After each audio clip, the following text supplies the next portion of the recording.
जय हिंद मेरे प्यारे बच्चों। मैं अनिरुद्ध सर अनी टेक वेब पाठशाला में आप लोगों का स्वागत करता हूं। आज हम आपको बता देते हैं कि हम लोग थर्ड सेमेस्टर इलेक्ट्रॉनिक्स के पेपर को कैसे पढ़ते हैं। ठीक है, जो बच्चे हमारा वीडियो पहला बार देख रहे हैं वो जान लीजिए कि हम 2011 में पॉलिटेक्निक के दोस्तों को पढ़ाना स्टार्ट कर दिए थे।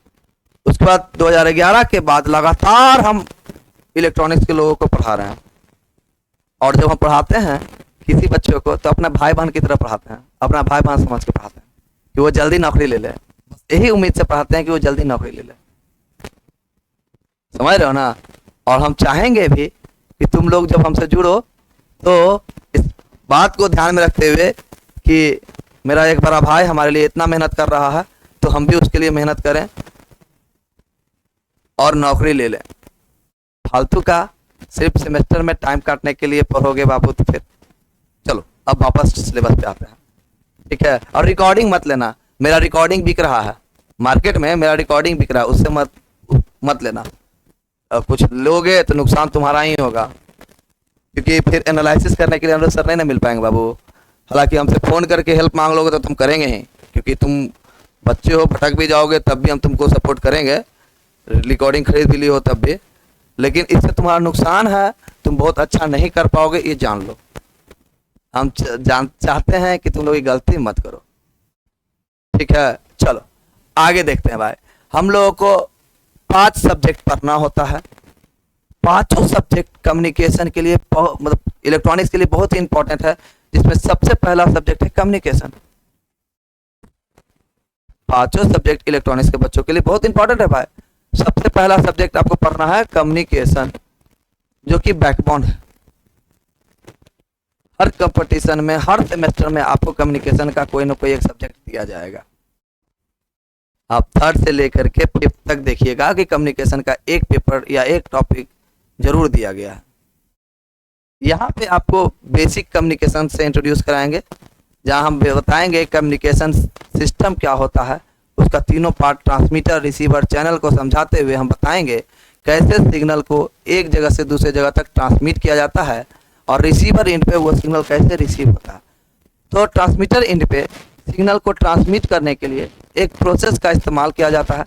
इस प्रोसेस को हम कहते हैं मॉड्यूलेशन। अब बात है मॉड्यूलेशन की, तो मॉड्यूलेशन एक ऐसा प्रोसेस होगा जिसमें हम अपने इंफॉर्मेशन को हाई फ्रीक्वेंसी वाले सिग्नल के साथ मर्ज करके दूर तक भेजते हैं। ये जनरली 2 तरह का होगा। एक एनालॉग मॉड्यूलेशन होगा जो आपको शुरू में ही पढ़ना है। पहला 3 लेसन आपको एनालॉग मॉड्यूलेशन ही पढ़ाया जाएगा।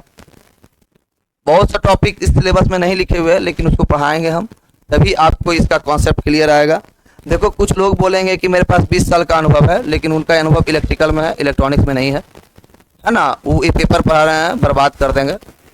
ये हम गारंटी लेते हैं कि जो आदमी को इलेक्ट्रिकल का पेपर नहीं मिल रहा है अपने ही कोचिंग में, वो इलेक्ट्रॉनिक्स से इस पेपर को पढ़ा देंगे जी। कम्युनिकेशन आसान है नहीं, छोड़ो उस बात को, वो सब बेकार बात है।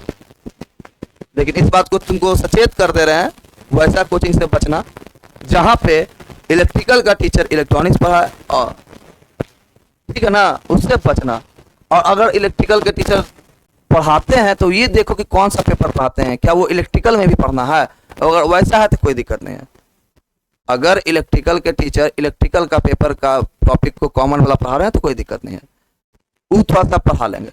लेकिन एकदम कोर में इलेक्ट्रॉनिक्स का पढ़ाना बाप रे बाप, बर्बाद कर देने वाला बात नहीं, ठगना है बच्चों को। चलो तो हम बात करते हैं अपने सिलेबस पे। एनालॉग मॉड्यूलेशन और डिजिटल मॉड्यूलेशन, 2 तरह का मॉड्यूलेशन होता है। एनालॉग मॉड्यूलेशन में भी आप लोग पढ़िएगा एक साइनोसॉइडल मॉड्यूलेशन, एक pulse modulation. Sinusoidal modulation and pulse modulation.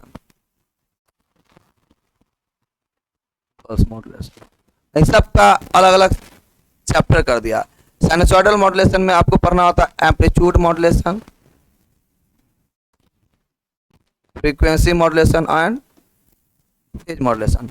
Amplitude modulation, frequency modulation और फेज मॉड्यूलेशन। क्लियर है। तब देखिए, मॉड्यूलेशन एक ऐसा प्रोसेस होगा ना जिसमें हम अपने इंफॉर्मेशन को कैरियर सिग्नल के साथ मिक्स करके दूर तक भेजते हैं। तो ये भेजने का 3 तरीका होगा। जब हम लोग कैरियर सिग्नल का एम्पलीट्यूड वेरी कराएं और फ्रीक्वेंसी फेज कांस्टेंट रखेंगे तो उसको एम्पलीट्यूड मॉड्यूलेशन कहेंगे। जब कैरियर सिग्नल का फ्रीक्वेंसी वेरी कराएं और एम्पलीट्यूड और फेज कांस्टेंट रखें तो फ्रीक्वेंसी मॉड्यूलेशन कहेंगे। अब ये सब डिटेल में हम लोग पढ़ेंगे जब टॉपिक पे आएंगे तब। अभी सिर्फ इंट्रोडक्शन दे रहे हैं, ठीक है। हमारे सिलेबस में सिर्फ AM और FM पढ़ना है, लेकिन इसको पढ़ने के लिए पहले सिग्नल का पूरा एनालिसिस करना चाहिए। जैसे सिग्नल का एम्पलीट्यूड, फेज, फ्रीक्वेंसी का पूरा कॉन्सेप्ट देते हुए आपको मैथमेटिकली और ज्योमेट्रिकली फिर थ्योरेटिकली तीनों तरीके से आपको पढ़ाना है, तब जाके आपको मजा आएगा और ये पेपर मजबूत होगा, ठीक है। तो एनालॉग मॉड्यूलेशन आपका हो गया। एनालॉग मॉड्यूलेशन में साइनसॉइडल मॉड्यूलेशन यूनिट 1 में है। यूनिट 2 में आपका आ जाएगा pulse modulation, pulse analogue modulation आ जा रहा है, ठीक है। तो यूनिट 2 आपका एनालॉग मॉड्यूलेशन का दूसरा पार्ट यानी कि पल्स मॉड्यूलेशन में आ जाएगा। पल्स मॉड्यूलेशन में भी आपको पढ़ना है pulse amplitude modulation, pulse position modulation, pulse width modulation, pulse code modulation.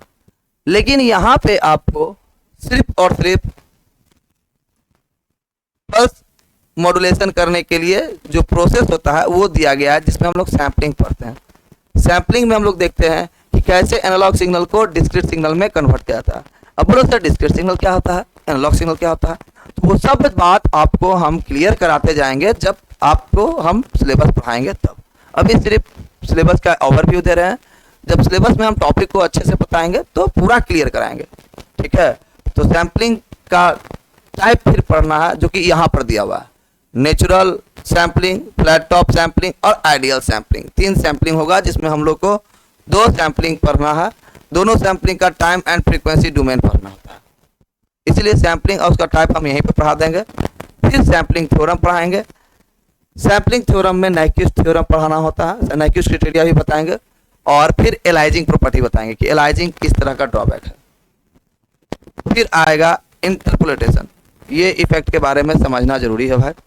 Aliasing और इंटरपोलेशन के बाद, और ये अक्सर इंटरपोलेशन पूछ रहा है सेमेस्टर में, ठीक है। फिर हम ये यूनिट 2 पढ़ लेते हुए यूनिट 3 में आएंगे, जहाँ पे पल्स मॉड्यूलेशन का ही एक टाइप है पल्स कोड मॉड्यूलेशन और डेल्टा मॉड्यूलेशन, वो बताएंगे। जनरली पल्स कोड मॉड्यूलेशन से आप एनालॉग सिग्नल को डिजिटल सिग्नल में कन्वर्ट करते हैं, ठीक है। और ये एक ऐसा टेक्निक है जो बेसिक डिजिटल मॉड्यूलेशन में स्टार्ट किया जाता है। बेसिक डिजिटल मॉड्यूलेशन में हम लोग सबसे पहले PCM से ही स्टार्ट करते हैं, ठीक है। वहाँ पे आपको लाइन कोडिंग पढ़ाएंगे। यहाँ पे हम लोग आपको क्या पढ़ाएंगे, लाइन कोडिंग। उससे पहले आप लोग ये जान लीजिए, लाइन कोडिंग सॉरी बोल दिए हैं, हम लोग इंफॉर्मेशन बताएंगे क्वांटाइजेशन का, क्योंकि पल्स कोड मॉड्यूलेशन में सैम्पलिंग होल्डिंग के बाद क्वांटाइजेशन होता है, फिर इनकोडिंग होगा, उसके बाद आपको बाकी प्रोसेस होता है। तो सैम्पलिंग के बाद क्वांटाइजेशन पढ़ना होता है, जिसमें क्वांटाइजेशन में आपको यूनिफॉर्म और नॉन यूनिफॉर्म क्वांटाइजेशन पढ़ाएंगे। जैसे मिड रेट मिड टाइप भी बताएंगे और नॉन यूनिफॉर्म के लिए आपको हम लोग कंपाउंडो बताएंगे, ठीक है। फिर आपको इसका इफेक्ट बताते हुए, नॉन यूनिफॉर्म क्वांटाइजेशन का इफेक्ट बताते हुए PCM में हम लोग फिर डेल्टा मॉड्यूलेशन बताएंगे। और दोनों में PCM हो चाहे डेल्टा मॉड्यूलेशन, उसमें सिग्नल टू नॉइज रेशियो को हम लोग एक्सप्लेन करेंगे। Signal to quantisation noise ratio को एक्सप्लेन करते हुए हम लोग आगे बढ़ जाएंगे अगले यूनिट में, जहां हमको पढ़ना है डिजिटल मॉड्यूलेशन। क्या पढ़ना है, डिजिटल मॉड्यूलेशन। क्लियर है। डिजिटल मॉड्यूलेशन जो होगा वहां आपको लाइन कोडिंग पढ़ना होगा। लाइन कोडिंग में return to zero, not return to zero पढ़ेंगे। फिर जाके आपको ये देखिए return to zero, not return to zero पढ़ेंगे। एक होता है मैनचेस्टर जो आपके सिलेबस में नहीं दिया गया, तो उसको ज़्यादा हम लोग छेड़ेंगे भी नहीं। फिर आइएगा इंटर सिंबल इंटरफेरेंस, जो आपको यहाँ पे भी दिया हुआ ISI के बारे में। इंटरपोलेशन के बाद हम लोग यहाँ पे जो होगा इंटर सिंबॉलिक इंटरफेरेंस पढ़ेंगे कि ये किस तरह का प्रॉब्लम क्रिएट करता है हमारे कम्युनिकेशन सिस्टम में। फिर इसके कारण जो पल्स के शेप में जो इफेक्ट आएगा उसको एनालिसिस करेंगे, पल्स शेपिंग पढ़ेंगे। फिर नाइक्विस्ट क्राइटेरिया को एक्सप्लेन करेंगे, जो हम सैम्पलिंग थ्योरम में भी बताए हुए होंगे, उसी के अनुसार हम ये बताएंगे कि क्या फ्री डिस्टॉर्शन के लिए, मतलब डिस्टॉर्शन फ्री सिग्नल के लिए क्या होना चाहिए, कैसे स्पेक्ट्रम बनना चाहिए, इसको एक्सप्लेन करते हुए हम लोग पास बैंड एंड ट्रांसमिशन को एक्सप्लेन कर देंगे। फिर ऑर्थोगोनलाइजेशन को बताते हुए इस लेसन को ख़त्म। फिर आगे आएंगे यूनिट 5 में। यूनिट 5 में आपको पढ़ना होगा स्प्रेड स्पेक्ट्रम सिग्नल, जहां आप देखिएगा कि कैसे डिजिटली इंफॉर्मेशन को हाईली सिक्योरिटी के थ्रू डेटा को भेजा जा सके। इसके लिए दो मेथड होगा, एक होगा direct sequence spread spectrum technique. Direct sequence spread spectrum technique, इस टेक्निक के पूरा बेस को हम लोग पढ़ने के लिए सूडो नॉइज सीक्वेंस समझना जरूरी है। सूडो नॉइज सीक्वेंस समझ लेंगे, ये नॉइज सीक्वेंस क्या है, कैसे इफेक्ट करता है, इसको समझते हुए हम लोग पढ़ेंगे क्या, तो हम लोग पढ़ेंगे तो FHS frequency hope spread spectrum, FHSS जिसको बोलते हैं फ्रीक्वेंसी होप स्प्रेड स्पेक्ट्रम पे बात करेंगे।